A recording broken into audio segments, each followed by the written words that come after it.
Washington Journal today. Well, thanks for having me on. It was really enjoyable.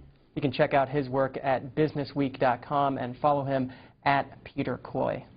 And that's going to be our show for today on the Washington Journal. We'll see you right back here tomorrow morning at 7 a.m., but now we'll take you live to the House floor.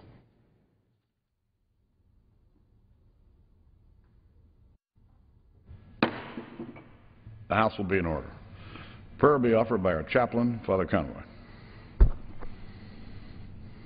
us pray.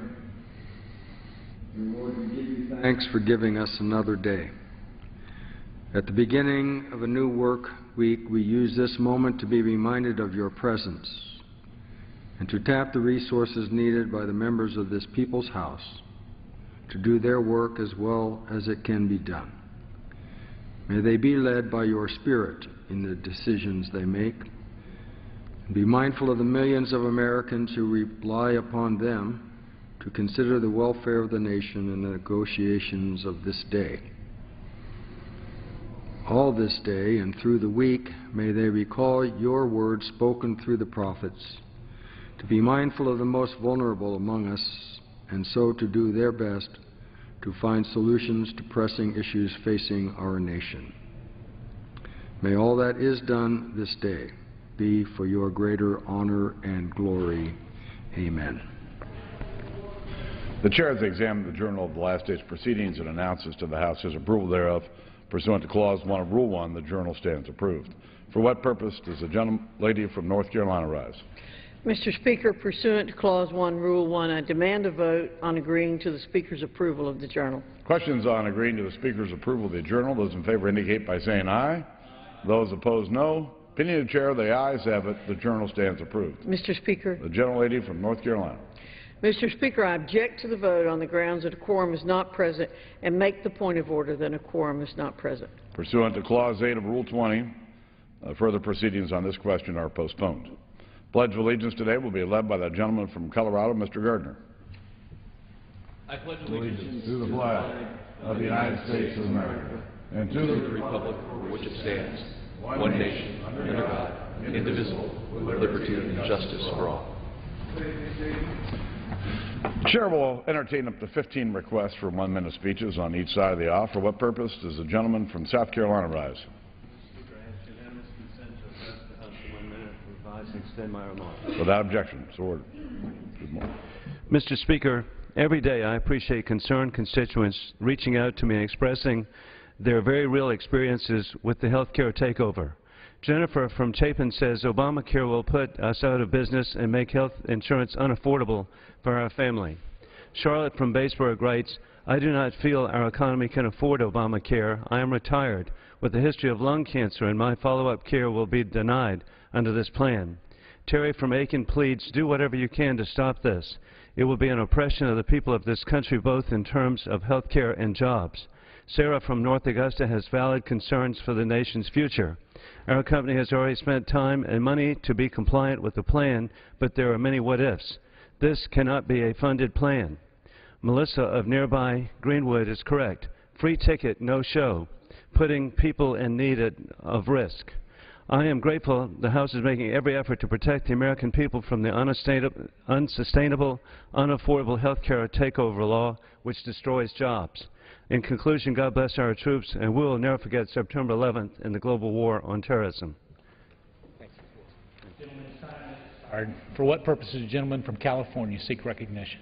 Mr. Speaker, I rise to ask unanimous consent to address the House floor for 1 minute. Without objection, the gentleman is recognized for 1 minute. Mr. Speaker, 12 hours. In about 12 hours, we threatened to shut this government down. Now's the time to exhibit leadership, Mr. Speaker. You are the leader of this body. It has Democrats and Republicans. So we've got to take the best ideas out of both parties. To date, negotiations can't take place just between conservative Republicans and Tea Party Republicans. I stand here ready to work with you, Mr. Speaker. We've got ideas.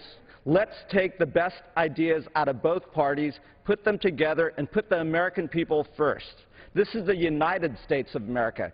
The first name in our country is United. We've got to stop fighting, and we've got to start fixing these problems. We've got to come together and put we the people first, the American people. Take the best ideas out of Democrats and Republicans, and let's start working together. Mr. Speaker, my office is open, and I stand ready to work. I yield back. The gentleman yields back. For what purpose does the gentleman from Ohio, the Speaker, seek Speaker, I recognition? ask unanimous consent to address the House for 1 minute. Without objection, the gentleman is recognized for 1 minute. Mr. Speaker and my colleagues, as I travel around my district and travel around the country, the American people are worried about their job. They're worried about their incomes rising because they're all under pressure. The economy's not growing. Why isn't it growing?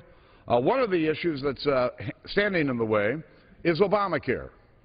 The fact that nobody knows what the rules are, employers scared to death to hire new employees, cutting the hours of many of their current employees, and for what reason?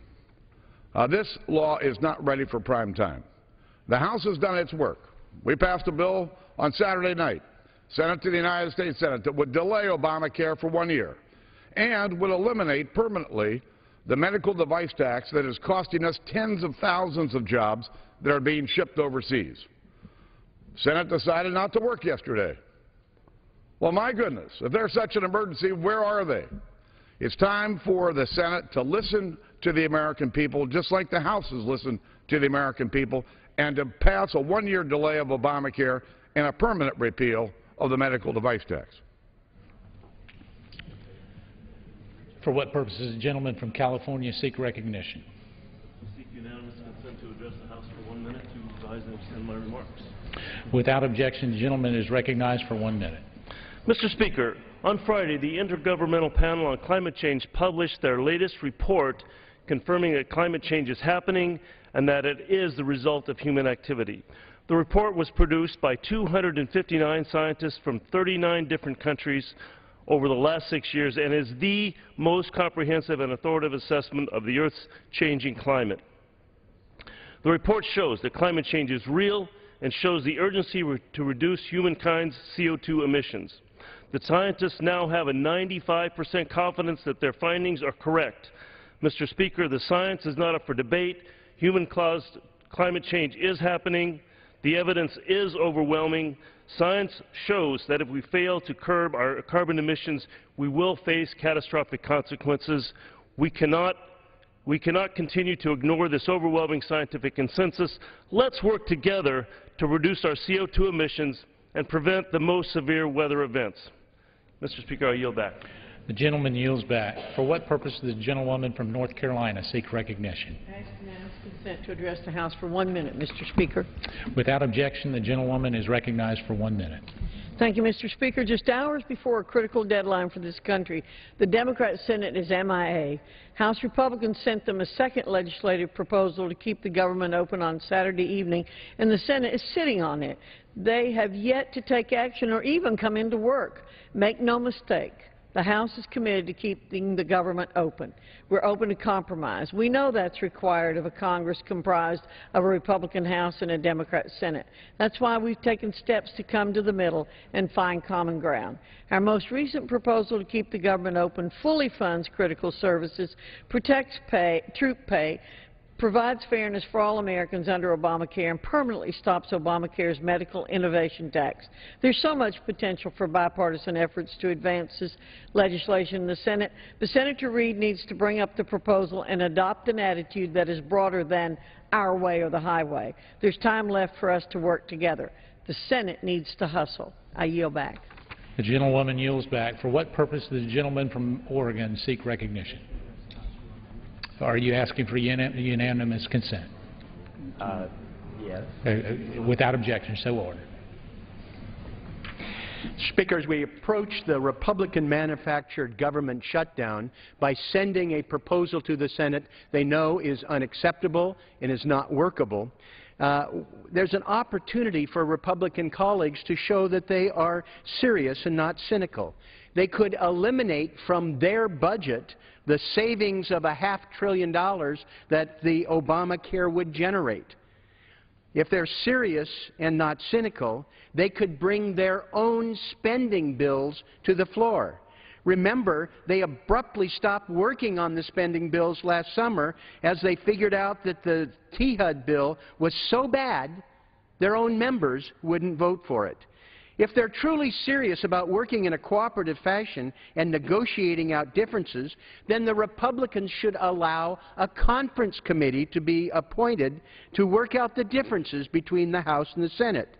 If you're serious about working together to solve problems, why don't you work together to solve problems?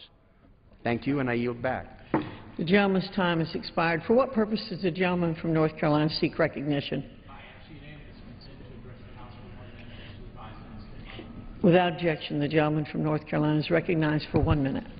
Thank you, Madam Speaker. Today I rise to honor one of my constituents from Henderson County, Jane Calvo, on her retirement after nearly 26 years in a career with federal service. Mrs. Calvo spent the early part of her career in the Foreign Service with the State Department. For nearly 4 years, she served in the U.S. Embassy in Costa Rica. After some time away, she served an exceptional district caseworker for one of my predecessors, the former Representative Charles Taylor, for the entire 8 terms of his service in Congress. Most recently, since 2007, Mrs. Calvo has worked at the Social Security Administration in western North Carolina. Mrs. Calvo first moved to Henderson County 35 years ago, and her exemplary record of service to our nation in her various roles merits the highest commendation, and I'm proud to have her as a constituent.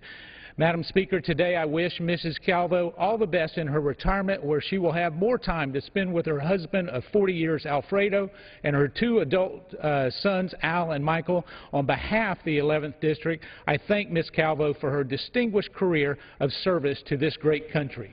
I yield back. The gentleman yields back. For what purpose does the gentlewoman from New York seek recognition? Without objection, the gentlewoman is recognized for 1 minute.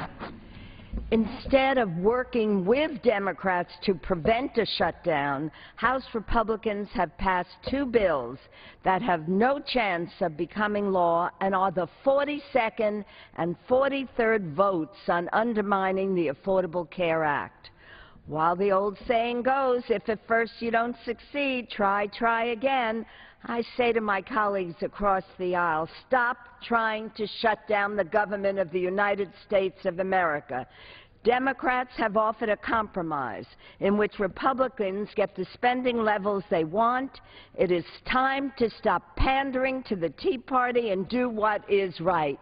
Pass the Senate compromise, avoid a shutdown driven solely by radical Republicans. For what purpose does the gentleman from Colorado seek recognition? Asking unanimous consent to address the House for 1 minute. Without objection, the gentleman is recognized for 1 minute. Thank you, Mr. Speaker. About a week ago, one of the chief proponents of the President's health care bill in Colorado said this: your health insurance plan is being canceled, and that's a good thing. Yet, President Obama said if you like your health plan, you will be able to keep your health plan, period. Over the past month, thousands of people around Colorado and this country have started receiving letters that their health insurance plan that they liked, that they were promised to be able to keep, notices that they're being canceled. We heard promises from the President that they could keep it, and yet here we are, cancellation after cancellation. The House has passed legislation to keep the government open, but to make sure that Obamacare doesn't continue to be the drain on our economy. Let's do the right thing. Let's pass a bill, fund the government, but keep Obamacare from doing harm to the American people. I yield back my time. The gentleman yields back. For what purpose does the gentleman from New Jersey seek recognition? Address the House for 1 minute, Mr. Speaker. The gentleman seek unanimous consent. Yes, ask unanimous consent. The gentleman is recognized for 1 minute. Thank you, Mr. Speaker. I heard the Speaker say that the House has done its work by delaying Obamacare. I'd like to remind the Speaker and all my colleagues on the GOP side that the work that has to be done is to pass a budget to keep the government open. The issue of Obamacare is over. It was resolved in the last presidential election when the President was reelected and said that he was going to continue with it. Why do we continue to talk about Obamacare? I assure my colleagues on the Republican side that people in my district are clamoring for Obamacare. They want to sign up so that they can get health insurance and affordable health insurance. But that's not what we should be litigating here today. The fact of the matter is that Republicans are saying it's my way or the highway. They're saying that if you don't agree to delay Obamacare, we're not going to pass a budget and we're going to shut the government down. That is not leadership. They are in charge. They're the majority here. They're supposed to do their business and not try to go to the 45th and 46th vote on Obamacare. I could sit here and say, well, I'm not going to vote for a budget unless you agree to pass gun safety legislation. That's not the way this place is supposed to operate. For what purpose does the gentleman from Florida seek recognition? Mr. Speaker, I ask unanimous consent to address the House for 1 minute and revise and extend. The gentleman from Florida is recognized for 1 minute. I thank the Speaker this morning. Let's say my colleagues and fellow members of Congress, it's 10 o'clock, 10:15 in the morning. Where's the United States Senate? I was here until, let's see, 12:30 yesterday morning. As I recall, we passed a bill to keep the government open. We passed a bill that had compromise. Most Republicans voted over 40 times to repeal Obamacare, but we agreed to just a one-year delay in implementation. The President has already agreed to a delay of a year for employers. Why not for the American people in a train wreck that's about to happen to try to get our act together? Because people do need health care. Where was the United States Senate yesterday? I say they were AWOL. They were not here. They don't come in until 2 o'clock today, and then they'll jam a bill through the House and Senate and try to make it look good. I yield back the balance of my time. Gentleman's time has expired. For what purpose does the gentleman from North Carolina seek recognition? Unanimous consent to address the House for 1 minute and revise and extend my remarks. The gentleman from North Carolina is recognized for 1 minute. Mr. Speaker, we are just a day away from opening of Obamacare's exchanges, and it seems like every day there is more bad news that comes out about the health care law. What the American people will be seeing once Obamacare begins is a far cry from what they were promised. The American people were promised that Obamacare would make health care more affordable. They were promised that there would be more choices. They were promised more coverage. For many Americans, it is already proving to be the opposite. Mr. Speaker, in my home state of North Carolina, it's expected that individual market rates will triple for young women and quadruple for young men. Recently, my office received a call from a man whose provider told him that his family's premiums were being raised to over $800 a month. The administration is not ready for this. Small businesses are not ready for this. Doctors and health care professionals are not ready for this. Mr. Speaker, the American people are not ready for this, and they do not want this. I yield back. The gentleman yields back. For what purpose does the gentleman from Texas seek recognition? Ask unanimous consent to address the House for 1 minute. The gentleman from Texas is recognized for 1 minute. Mr. Speaker, where, oh, where has the Senate gone? Where, oh, where can they be? With time so short and issues so long, where, oh, where has the Senate gone? The House has offered a compromise. We have passed legislation to fund the government and postpone Obamacare for a year. But the Senate and the President refused to work together, refused to negotiate, refused to compromise, refused to talk to us. While we were here till nearly 1 a.m. Sunday morning, the Senate was gone. The President, according to the New York Times, played golf over the weekend. So the President will negotiate with the Iranians. The President will negotiate with the Russians about Syria. But the President and the Senate will not talk to the House. Aren't Americans as important as Syrians, Russians, and Iranians? I guess the Senate and the President have other priorities. But their inaction of talking to us will cause a shutdown. Where, oh, where has the Senate gone? Where, oh, where can they be? With time so short and issues so long, where, oh, where has the Senate gone? And that's just the way it is. I yield back. The gentleman's time has expired. For what purpose does the gentleman from North Dakota seek recognition? Without objection, the gentleman is recognized for 1 minute. Thank you, Mr. Speaker. The Democrats who run this town seem to be in denial about the unworkability of this health care law. The President has said it's working exactly the way it's supposed to. And Harry Reid has even said it's wonderful. Well, if it's so wonderful, why does the administration continue to issue delay after delay of key provisions for key constituencies? The truth is this law is not ready for prime time for anyone. And what's more, it's not fair. Not only is it not fair to those who own a business, it's not fair to those who work for one. Frankly, it's not fair for anyone at all. House Republicans are simply requesting a one-year delay in its implementation for everyone. That seems fair, and I yield back. The gentleman yields back. For what purpose does the gentleman from Wisconsin seek recognition? To address the House for 1 minute to revise and extend my remarks. The gentleman is recognized for 1 minute. Thank you, Mr. Speaker. America's health care system needs reform. There's no denying that. But the law signed by this president is not the answer most Americans are looking for. We know health insurance is too expensive. The average American family has seen their premiums rise by over $3,000 since 2008. But under Obamacare, premiums could increase by as much as 413%. We know that young people in America are especially vulnerable. But under Obamacare, young Americans could end up paying 19 to 30% more for their insurance. And we know that far too many of our fellow Americans are left with no insurance coverage at all. But the Congressional Budget Office tells us that even after Obamacare is implemented, 30 million people will still be uninsured. It's time to disfund this law and replace it with common-sense health care reform. Yield.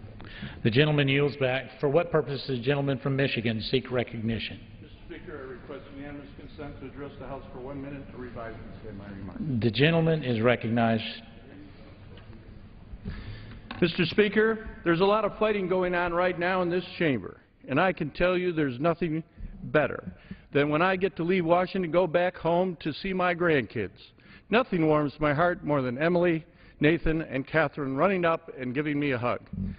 As a grandfather, I find myself giving common sense advice to my grandchildren. It's funny to tell them obvious things and realize that it seems like sage wisdom to them. Emily, look both ways when you cross the street. Nathan, if you want to be big and strong, you need to eat your vegetables. Catherine, always wear your seatbelt.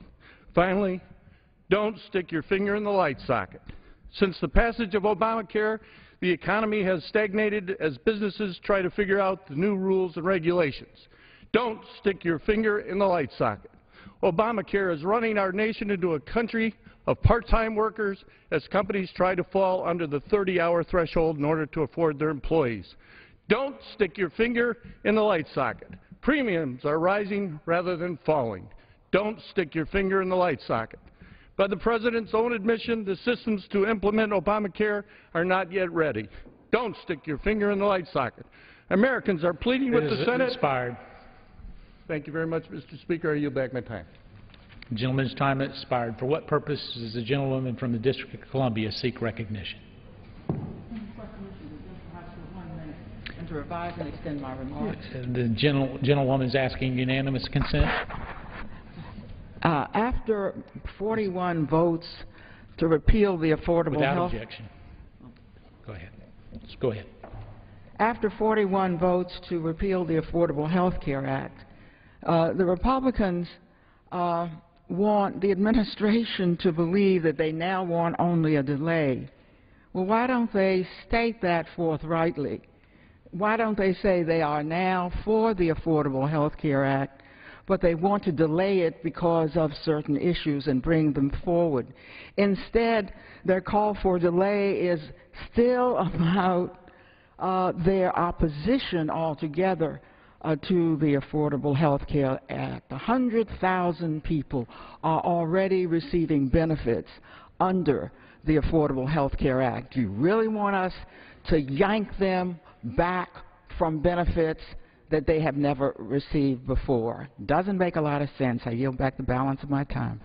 The gentlewoman yields back.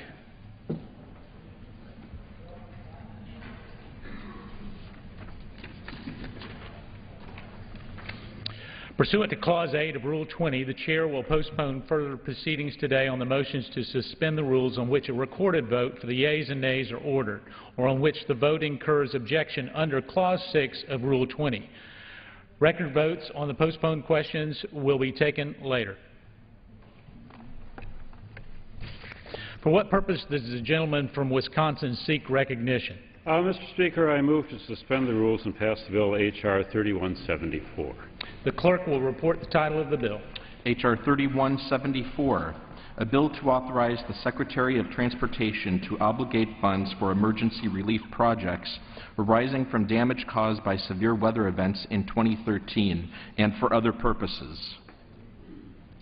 Pursuant to the rule, the gentleman from Wisconsin, Mr. Petri, and the gentlewoman from the District of Columbia, Ms. Norton, each will control 20 minutes. The chair recognizes the gentleman from Wisconsin.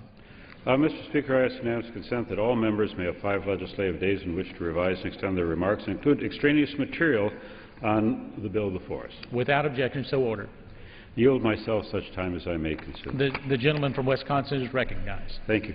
H.R. 3174 is a bill with a clear and simple goal. This legislation allows the Department of Transportation to obligate previously authorized and appropriated funds for emergency relief projects without limitation to the amount a state can receive for a particular severe weather event. This bill does not increase spending and only applies to funds that have been previously authorized or appropriated. This bill is consistent with the authorizing language in MAP 21, which we passed with bipartisan support last summer. MAP 21 does not limit how much a state can receive from the emergency relief program for a particular severe weather event. This bill restores the flexibility provided in MAP 21 to the Department of Transportation to determine how funds that have already been authorized and appropriated should be spent. This bill has bipartisan support, and I reserve the balance of my time. The gentleman from Wisconsin reserves. The gentlewoman from the District of Columbia. Mr. Speaker, I yield myself such time as I may consume. The gentlewoman is recognized. Mr. Speaker, I rise in support of H.R. 3174. This legislation would lift the cap on the Federal Highway Administration Emergency Relief Program funds that occur in 2013. Earlier this month, Colorado experienced historic storms that resulted in severe flooding, landslides, and mudslides. As a result of these severe storms, more than 50 bridges have been damaged or destroyed, and over 200 miles of Colorado have been affected by the flooding. Initial estimates by the Colorado Department of Transportation are that damage to roads and bridges as a result of the storm could cost between $430 million and $475 million. To assist states in dealing with unexpected destruction of surface transportation infrastructure because of natural disasters or catastrophic failure caused by an external event, Congress created FHWA's Emergency Relief Program. This program provides funding to states to make emergency repairs and restore federal aid highway facilities to pre-disaster conditions.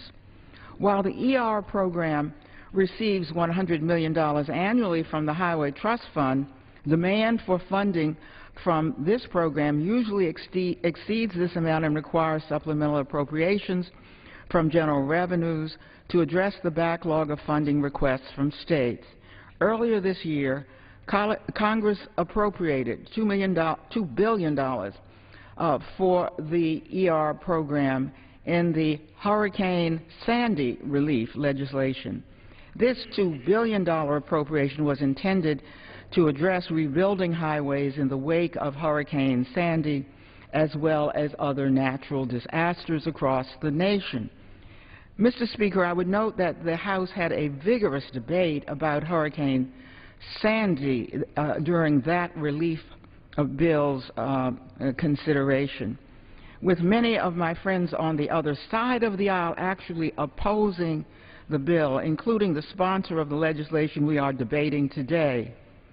Thankfully, a majority of the House stood with our colleagues from states that suffered the incredible destruction as a result of Hurricane Sandy. And I would urge that we stand with our colleagues from Colorado today, and the hope that prior opponents of such relief will see how important it is when it affects their own home state to understand that we are all in this together in this country when it comes to natural and catastrophic disasters. Of the $2 billion provided by that legislation for highway ER projects as a result of Hurricane Sandy and other disasters, approximately $550 million remains available. In addition to providing additional funding for the ER program, the legislation also restricted the amount that a state could receive of these funds, no more than $100 million per incident, with a separate cap provided for highway repair funds for states affected by Hurricane Sandy. To address the concern that Colorado could not be fully reimbursed for the cost of restoring its infrastructure, which could cost more than $400 million in a timely manner, H.R. 3174 eliminates the $100 million cap on ER funds made available in the Hurricane Sandy Relief Act for all disasters that occur in 2013. This bill is consistent with changes to the ER program made in the most recent Surface Transportation Authorization Act, the Moving Ahead for Progress in the 21st Century Act, or MAP 21, which also eliminated the historical $100 million cap. Mr. Speaker, no state can plan for the type of destruction Colorado is dealing with as a result of the severe storms and flooding. That is why the ER program was created. That is why the House passed the Hurricane Sandy Relief Act and made additional repair funds available to all states that had suffered such natural disasters. Mr. Speaker, I strongly urge my colleagues to join me in supporting H.R. 3174. Let us ensure that Colorado has the support and resources that it needs to rebuild its surface transportation infrastructure. And I reserve the balance of my time. The gentlewoman reserves. The gentleman from Wisconsin. Mr. Speaker, I yield such time as you may consume to the gentleman from Colorado, Representative Gardner. The gentleman from Colorado is recognized. I thank the gentleman from Wisconsin and appreciate your leadership in this important matter as we try to bring relief to the people of Colorado who have suffered as a result of the floods that began on September 11th. I also thank the lady from the District of Columbia for her leadership on this issue as well and her support of the underlying measure. Thanks to Chairman Schuster and the Appropriations Committee as well, Chairman Rogers, for supporting and making sure that this legislation moves to the floor as expeditiously as it has. To the lady from the District of Columbia, I would note that I voted for the $17 billion Hal Rogers amendment on Sandy, making sure that we had emergency funding through FEMA for all victims of that atrocious storm and disaster. But I also tried to make sure that we had funding for another disaster that had happened in Colorado and the western United States, dealing with wildfires and forest fires. In fact, tried to amend the legislation with a disaster assistance for Colorado that was rejected and not allowed to go into the bill, and ultimately made a decision based on the fact that we were treating disasters differently. But it's important to know that we do come together for disaster assistance to make sure that we take care of people who have been harmed around this country. On September 11th of just this past couple of weeks ago, a flood began that destroyed nearly 2,000 homes, damaged over 17,000 homes. Early reports that almost 25% of the buildings at the University of Colorado received some kind of damage. I've toured with other members of the Colorado congressional delegation, Mr. Perlmutter, Mr. Kaufman, Mr. Polis, our two senators, Mark Udall, Senator Bennett, as well as Governor Hickenlooper, as we have witnessed firsthand, both on the ground and from the air, the devastation that has taken place. And for people who are rebuilding lives and rebuilding homes or rebuilding businesses that were lost, today this body takes a great step forward into providing at least one key component of certainty. And that certainty comes into those thoroughfares that allow them to get to and from school, to and from work, farmers to get their goods to market, our transportation system that was dramatically impacted by the floods. 200 miles of highway were affected. It's as if somebody had taken a sandcastle, built it, and the wave came and washed it away. A crumpled up piece of paper destroying hundreds of miles of Colorado highway. 50 bridges wiped out. The Colorado Department of Transportation initially estimated that between $300 and $500 million worth of damage was done to our highway system, and have now settled on a figure closer to $475 million. I commend the Federal Highway Administration, who swiftly released $35 million to help with the costs of the most immediate repairs, but there must be more that is done. And so, Mr. Speaker, I thank this body for its support of H.R. 3174, a legislation that with a yes vote will not automatically lift the cap for other states that experience severe weather events, but allows the Secretary of Transportation to make that determination. As Mr. Petrie noted, this is not a new appropriation. There is no new spending. But it gives flexibility to the Department of Transportation to make decisions that will help the people who have suffered in Colorado. And as I mentioned, the cap was also raised to $500,000 for responses in other areas, in other hurricanes that we have, whether it's hurricanes, floods, other events this country has faced. We have an opportunity to help the people of Colorado, the people of this country, get back on their feet. And I appreciate the support that this body has given this resolution today. Mr. Speaker, I yield back my time. The gentleman yields back. The gentleman from Wisconsin reserves. Gentlewoman from District of Columbia. Mr. Speaker, I'm pleased to yield 3 minutes to the gentleman from Colorado. The gentleman from Colorado is recognized for 3 minutes. Thank you, Mr. Speaker, and I thank the gentlewoman from District of Columbia for yielding time to me so that I could speak about the catastrophe that we had in Colorado 2.5 weeks ago. Some portions of our state receive more rain in 3 days than we get in a year and a half. And that amounted to tremendous flooding. Some people say it's a 200-year flood, others say it's a 500-year flood, but it damaged canyons, homes, businesses, roads up and down the Front Range of Colorado. So our delegation has come together. There's some controversy as to the origins of this funding and whether or not the Republicans from Colorado supported this assistance for highways. That's in the past. We are together today because our state needs the assistance. We rise to ask for quick passage of House Resolution 3174, which will enable Colorado to quickly begin the process of rebuilding our damaged infrastructure. Almost 19,000 homes and businesses across Colorado were damaged or destroyed.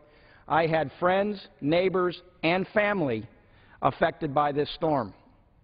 I want to start by thanking our first responders, the police, the firefighters, the Colorado National Guard, the United States Army, FEMA, for their heroic effort to save lives. So individuals, volunteers, charities, state, local, and federal government responded as one to help the people of the state of Colorado. I witnessed firsthand with Mr. Gardner, Mr. Polis, and our senators and governor, the National Guard rescuing a stranded family. And these men and women, without a doubt, prevented these floods from taking more lives. The damage throughout the state is catastrophic and truly unbelievable. I represent 2 counties of the 9 that were declared major disaster areas. Now that the waters have receded, it is time to rebuild, and at least 200 miles of state and federal roads were damaged and 50 bridges were either damaged or destroyed by the floods. And that doesn't include local, county, and city streets and roads and bridges. In total, the Colorado Department of Transportation is estimating the damage to our state and federal roads to be about $475 million. The Denver Post wrote, "The flooding that swept through Colorado is the biggest catastrophe to ever strike the state's infrastructure." Current law restricts funds from this account to $100 million per state per incident. We know the damage to roads, bridges, and infrastructure in our state will well exceed that $100 million. I'm proud to be a co-sponsor of H.R. 3174 with my friends in the Colorado delegation to make sure Colorado has the resources we need to rebuild. If I might have 30 more seconds, I'd ask the gentlewoman from D.C. I yield the gentleman another minute. Thank you. The gentleman is recognized for additional minute. This bill does not cost a dollar. It simply allows the Secretary of Transportation the flexibility needed for Colorado and other communities impacted by severe weather events this year to rebuild our roads and bridges. I'm asking all my colleagues to join in supporting H.R. 3174 and help us in Colorado rebuild. I'd ask unanimous consent, Mr. Speaker, to introduce a couple letters from our governor and from the Department of Transportation outlining the damage that our roads have suffered. Without objection, so ordered. With that, I yield back to the gentlewoman from the District of Columbia. The gentleman yields back. The gentlewoman reserves. The gentleman from Wisconsin. Mr. Speaker, I yield such time as you may consume to the gentleman from Colorado, Representative Kaufman. The gentleman from Colorado is recognized. Thank you, Mr. Speaker. And I thank the gentleman from Wisconsin for his leadership, as well as our own Congressman Cory Gardner from the state of Colorado, whose district was very significantly impacted by this. I had the opportunity last Monday to go up with the Vice President, the Governor of the state of Colorado, Congressman Jared Polis and Congressman Cory Gardner, whose districts were both severely impacted by the flooding, to see that damage. And it was extraordinary how much, certainly the houses were lost, and we mourned for the people that were lost, but the road damage was extraordinary. Miles and miles of roads that we would see with whole sections missing. And so this legislation, H.R. 3174, is vital to the state of Colorado to get that, to get those roads back where they're usable. And in fact, our residents in those affected areas can get to and from their homes and their businesses. Mr. Chairman, I would ask unanimous consent to revise and extend my remarks, and I yield back. Without objection, so ordered. The gentleman yields back. The gentlewoman from District of Columbia. I'm pleased to yield 3 minutes to the gentlewoman from Colorado, Ms. DeGette. The gentlewoman from Colorado is recognized for 3 minutes. Thank you, Mr. Speaker, and I thank the gentlelady for yielding. As you can tell, not just from what everybody from our congressional delegation has said, but also from the many news reports that we've seen in the last week, this flood really was one of the worst floods in Colorado's history. I'm a fourth-generation Coloradoan, and I remember some of the previous floods. The flood in 1965, when I was a little girl, the terrible Platte River flood that flooded Cherry Creek and the Platte. My home was right by there, and we had flood damage. And then, of course, the tragic Big Thompson flood, where many people were killed. This is what happens to us in the West sometimes, but it really was a 500-year flood or worse. And I guess we feel terrible for the 8 Coloradoans who have died.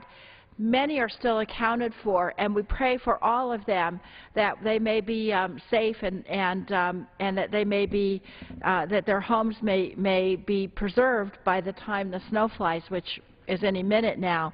On September 15th, President Obama issued a major disaster declaration for Colorado, ordering federal aid to supplement state and local recovery efforts.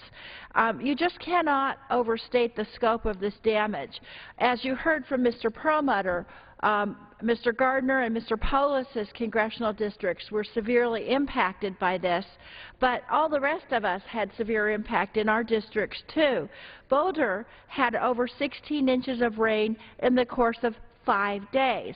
Communities in El Paso, Fremont, Jefferson, Logan, Morgan, Pueblo, Washington, Adams, Larimer, Weld, Arapahoe, Broomfield, Clear Creek, and Denver were all impacted by this. It really was a state issue. And residents have lost their homes, businesses have been devastated, communities have been destroyed. Our friends and relatives and neighbors still are without power. Many of them can't drink their water. And as you've heard from all of my colleagues, the devastation goes everywhere from mountain highways to agricultural properties on the plains. Over 50 bridges have been damaged or destroyed, and over 200 miles of Colorado roads have been impacted by the flooding. In the mountain areas, what happens is the roads go along the creeks. So when the creeks turn into raging rivers from this terrible rainfall, then the roads are completely wiped out and the mountain communities are isolated. As you've heard from my colleagues, the funds for the Emergency Relief Program under the Disaster Relief Appropriations Act of 2013 are restricted to $100 million per state per incident, unless the funds are being used to repair damage caused by Hurricane Sandy. So if we remove the cap, I'd ask for an additional minute. Please yield an additional minute to the gentlelady. If we remove the cap on the Federal Highway Administration emergency relief funds, Colorado can get the assistance and relief we need to rebuild. And since this does not authorize new appropriations as not an earmark, the budget score is 0. And so I really respectfully request that we all come together and vote for this legislation. It's much needed. And by the way, this is a good example, Mr. Speaker, of how if Congress really wants to put its mind together to work on something, we can do it in a civil and efficient and speedy way. This is a thought we should keep in mind as the week progresses in front of us. I yield back. The gentlewoman yields back. The gentleman from Wisconsin. I yield such time as he may consume to Representative Lamborn from Colorado. The gentleman from Colorado is recognized. Thank you. I appreciate the recognition. Mr. Speaker, I rise today in support of a bill introduced by my Colorado colleague, Cory Gardner, to help Colorado rebuild from the floods that have ravaged our state in recent weeks. The flooding damaged at least 17,000 homes and other structures, several thousand of which were destroyed outright. Millions of dollars of public infrastructure have been washed away. Specifically, over 200 miles of Colorado roads and at least 50 bridges have been damaged or destroyed. The floods consumed an area of Colorado that is twice the size of Rhode Island. Currently, the law caps emergency funding for highways and bridges at $100 million per state. According to a preliminary estimate from the Colorado Department of Transportation, the cost to rebuild our state's roads and bridges is several times that amount. We are not asking Congress to appropriate any additional funds. We are simply asking that we be able to access money that Congress has already appropriated for reconstruction after a natural disaster. This legislation has a Congressional Budget Office score of 0, meaning it does not add a dime to our national debt.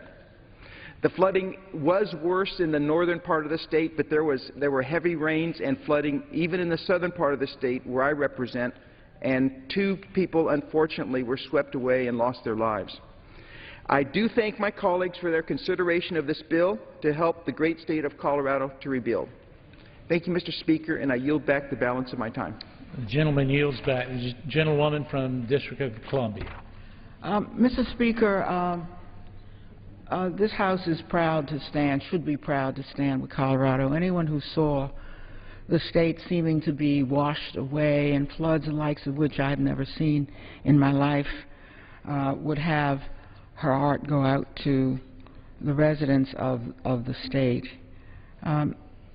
Mr. Speaker, I know that last week there was a United Nations report that found that when they surveyed scientists from throughout the world, there was a 95% agreement, a 95% certainty that climate change is having its effects right now. That is a very high percentage for scientists to give to anything.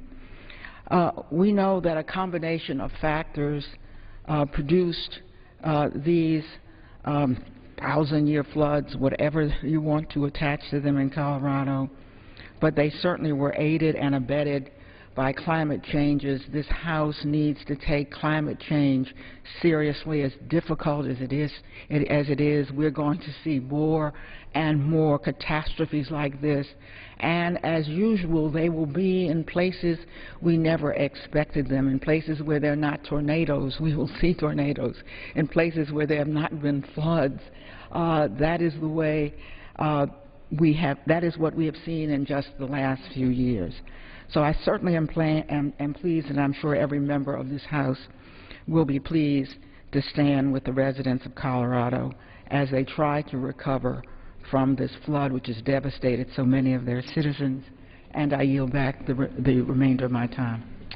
The gentlewoman yields back the balance for time. The gentleman from Wisconsin.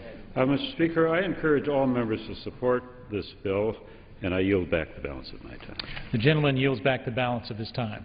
The question is, will the House suspend the rules and pass the bill H.R. 3174? Those in favor say aye. Aye.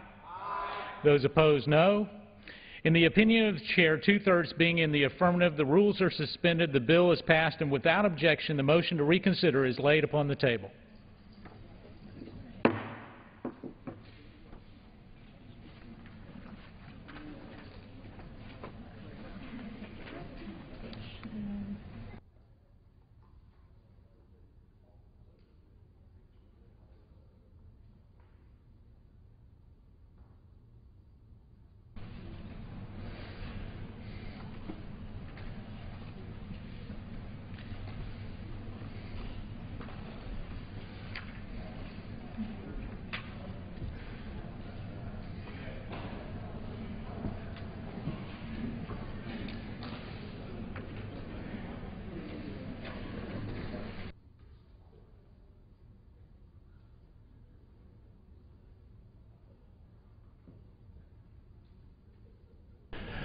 For what purpose does the gentlewoman from North Carolina seek recognition?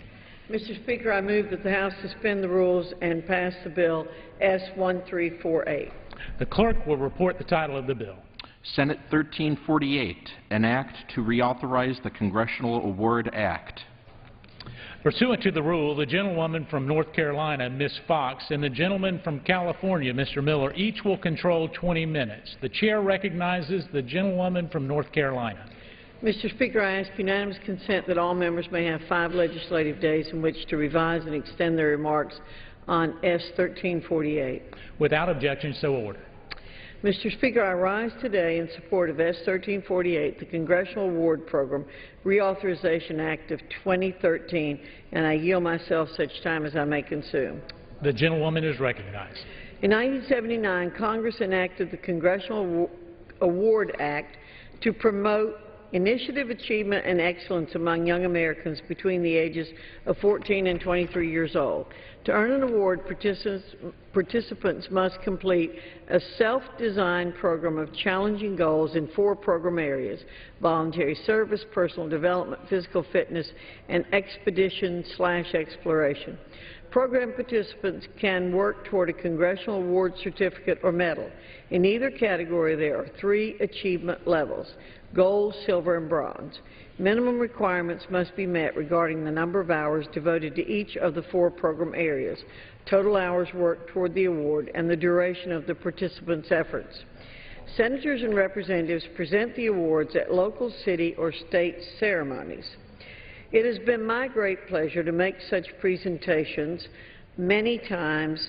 The latest was a presentation of the silver medal earlier this summer to one of my constituents from Louisville, North Carolina, Ms. Shelby Burkholz.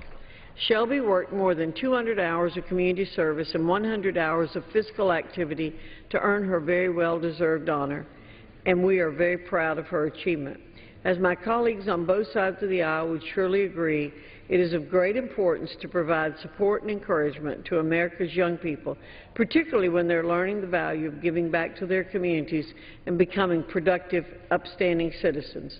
The legislation before us today provides an opportunity simply to extend this worthwhile program through the fiscal year 2018, and I urge my colleagues to lend their support. I reserve the balance of my time. The gentlewoman reserves. The gentleman from California. I rise in support of this legislation and yield myself such time as I may consume. The gentleman is recognized.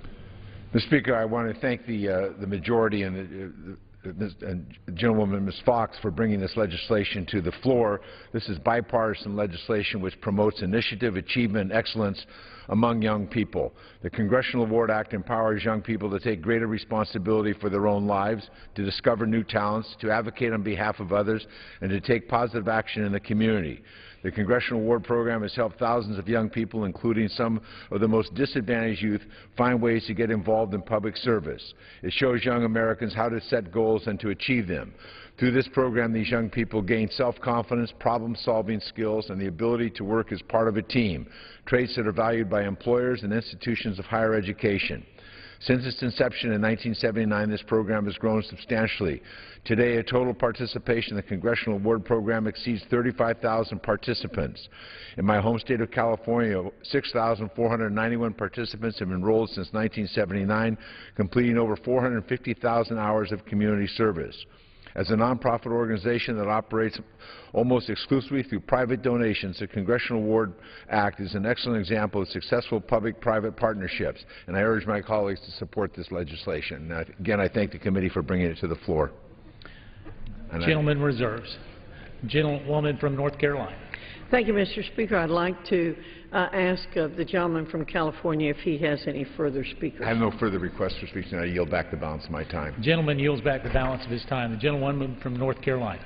Thank you, Mr. Speaker. I yield myself the remainder of my time. The gentlewoman is recognized. I'd like to thank my Senate colleagues and Senator Tom Carper of Delaware in particular, who worked diligently to ensure this important program is renewed in a timely manner. Providing these awards to young people in my district has been a great honor and privilege for me throughout my tenure representing North Carolina's 5th Congressional District. The participants of this program continually inspire me, and I look forward to many more ceremonies in the years to come. Once again, I urge my colleagues to vote yes on S. 1348, and I yield back the balance of my time. The gentlewoman yields back the balance of her time. The question is, will the House suspend the rules and pass Senate 1348? Those in favor signify by saying aye. Those opposed, no. In the opinion of the Chair, 2/3 being in the affirmative. I object to the vote on the grounds that a quorum is not present and make the point of order that a quorum is not present. Pursuant to Clause 8 of Rule 20, further proceedings on this motion will be postponed.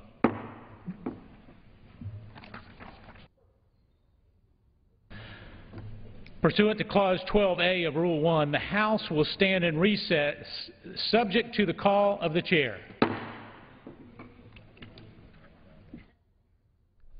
The House today working on several bills, including one to increase federal funding of highway repairs in states facing a natural disaster.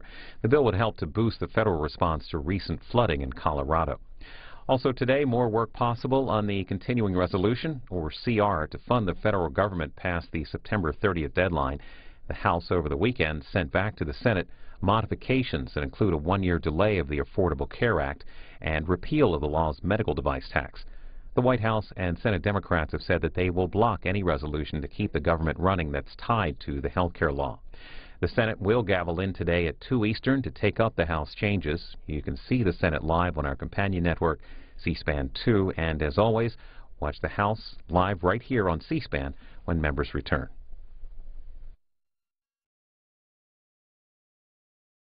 And we're joined now by longtime congressional scholars